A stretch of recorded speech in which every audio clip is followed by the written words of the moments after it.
बिस्मिल्लाहिर्रहमानिर्रहीम। अस्सलामुअलैकुम। सिटी सवेरा न्यूज़ के साथ मैं हूं सना हुसैन। चलते हैं खबरों की जानिब। वज़ीर आज़म की तबीयत नासाज, नेशनल एक्शन प्लान की एपिक्स कमेटी का इजलास मुअख्खर। वज़ीर आज़म ने गुज़िश्ता 2 रोज़ से कोई मुलाकात या इजलास की सदारत भी नहीं की, जबकि आज कोई इजलास शेड्यूल नहीं था। डॉक्टर ने बुखार और चेस्ट इन्फेक्शन की शिकायत पर 2 रोज़ कबल वज़ीर आज़म को मुकम्मल आराम का मशवरा दिया था। आज शाम को दोबारा चेकअप के बाद आइंदा की मीटिंग्स तय की जाएंगी। वाज़ेह है कि वज़ीर आज़म शहबाज शरीफ इजलास ज़ेर सदारत इजलास में अमन व अमान की मजमूई सूरत हाल का तफसीली जायजा लिया जाना था। खैबर पख्तूनख्वा और बलूचिस्तान में दहशत गर्दी के बढ़ते वाक़यात की वजूहात का जायजा लिए जाने समेत अहम फैसलों की मंजूरी भी दी जानी थी। इजलास में आला अस्करी और सिविल क़यादत, सूबाई वज़राए आला और इंटेलिजेंस इदारों के सरबराहान ने शिरकत करना थी।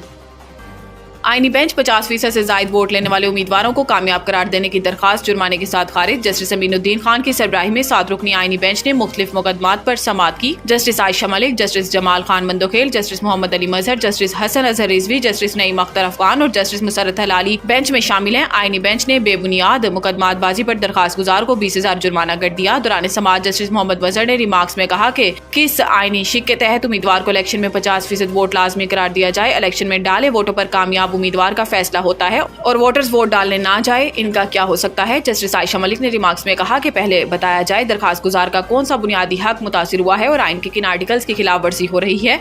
जस्टिस जमाल मंदोखेल ने कहा कि अगर नया कानून बनवाना है तो सुप्रीम कोर्ट के पास इख्तियार नहीं।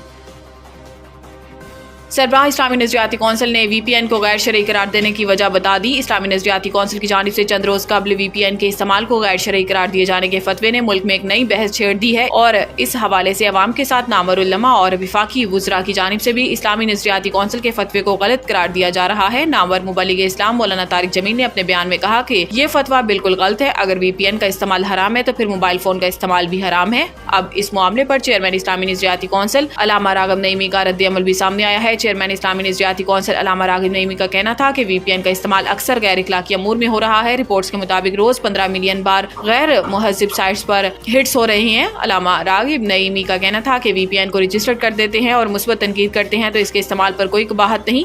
इन्होंने मिसाल देते हुए बताया कि जिस तरह लाउड स्पीकर अगर मुतलका एक्ट के खिलाफ इस्तेमाल होगा तो इस पर पर्चा भी होगा और सजा भी होगी। रजिस्टर्ड या गैर रजिस्टर्ड VPN से गैर मुहज़्ज़िब मवाद और गलत प्रोपेगेंडा किया जाए तो गैर शरई होगा। स्टॉक एक्सचेंज में रिकॉर्ड साथ तेजी, इंडेक्स 95,000 पॉइंट्स की बुलंद तरीन सतह अबूर कर गया। कारोबारी हफ्ते के पहले ही दिन बाजार हिस्स में कारोबार का आगाज 386 पॉइंट्स की तेजी के साथ हुआ, जिसके नतीजे में KSE 100 इंडेक्स 95,000 पॉइंट्स की सतह अबूर करके 95,150 पॉइंट्स की बुलंद तरीन सतह पर आ गया। बाद हज़ाम PSX में तेजी का रुझान जारी रहा और 470 पॉइंट्स की तेजी के साथ 100 इंडेक्स 95,240 पॉइंट्स की नई बुलंद तरीन सतह पर पहुंच गया। पाकिस्तान स्टॉक एक्सचेंज पर जबरदस्त तेजी का रुझान है और इस दौरान PSX में कारोबार के नए रिकॉर्ड कायम हुए हैं।